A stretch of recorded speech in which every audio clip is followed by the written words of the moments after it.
Hello everyone and welcome to the week of Adam vs. James here at TheEndStep.com. This week we're playing Modern! I personally really enjoy the format, and today I'm playing a deck that I have a lot of fun playing. This is RG Tron, and for those of you who are not familiar with Tron, it is based off of the RG Tron lands, like Urza's Mine, Urza's Power Plant, and Urza's Tower. Together they form Voltron, That's the where the word Tron comes from, I believe.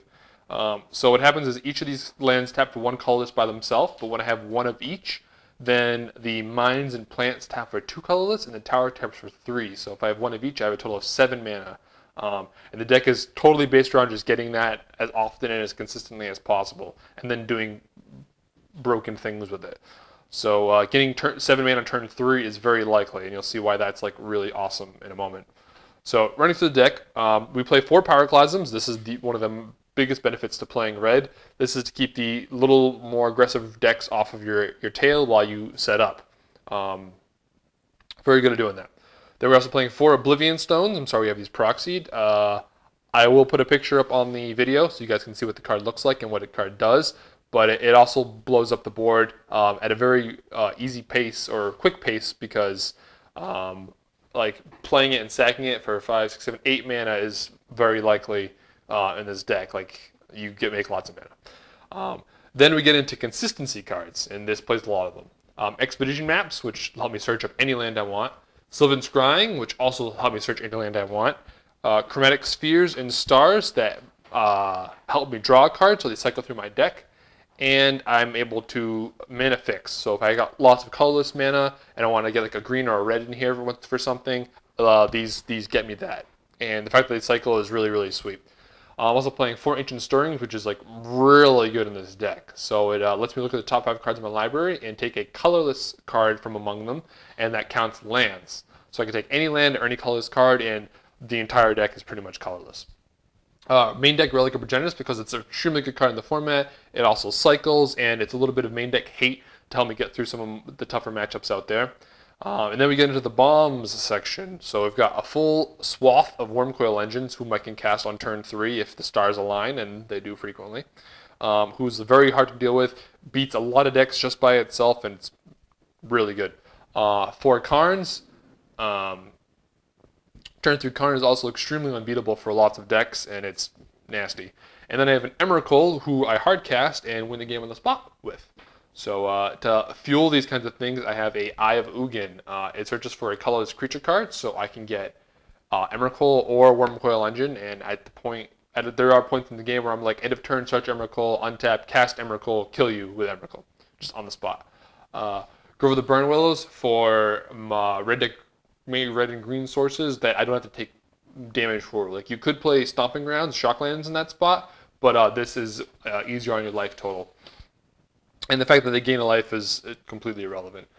2 main deck forests, a main deck Ghost Quarter, more to save your lands than to hurt theirs. If someone plays something like a Sowing Salt, you can Ghost Quarter your land in response and counter spell the Sowing Salt, and that's really good to do because Sowing Salt's pretty good against this strategy. And 1 main deck Llanowar Waste, just for like a black source that always comes into play untapped, and I can tap for colorless, and I can search it up with all my land searching, all the kind of stuff to play sideboard cards that you'll see in a second. So that's the main deck of RG Tron. Very fun and exciting deck to play. You'll see how much of a blast it is in a moment. So yep, let's take a look at the sideboard. So here we are with the sideboard. Just go right into it. 2 Combust to kill green and white creatures. Really good against something like Splinter Twin, Restoration Angel. The pod decks is pretty decent against because it kills the angels. Any deck where you want to kill a red or not a red, blue or white creature, Combust is like really, really good. Spellskite for also Splinter Twin. A lot of my sideboard is like extra hitting and Splinter Twin. Also really good against Infect, eating up all their spells, take Steal Enchantments, whatever. Here's the black card on my sideboard that the main deck Blind Source is for, Slaughter Games, which is also extremely good against all the combo decks, any control decks. There's a lot of good decks to bring it against. Torpor Orb pretty much stops any pod deck cold or any Splinter Twin deck, Kiki Jiki combo, anything like that. Nature's Claim is really good against robots. destroying any artifacts or enchantments. Like a lot of my cards hate on multiple decks at the same time. It's really sweet. 1 mana answer, and again, like I said with the Grove of the Burn Willows, you don't care if they get any kind of life.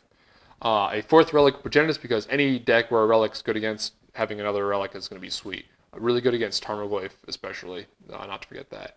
A Batterskull for any aggro deck, really sweet. Cast it very early. Beast Within, just a nice catch-all, deal with everything. Decent in the mirror matches, you can interrupt their land plan, slow them down for a turn while you get ahead. And one Triskelion, a lot of lists play Grim Poppet. It's just one of those creatures that can kill a lot of like little things really quickly. So I'm just trying a Triskelion up. I don't have a Grim Poppet, so I'm just trying him out. See how that goes. And that's it for the sideboard. Pretty standard for a Tron deck, and we'll see. Hope how the games go. Thanks.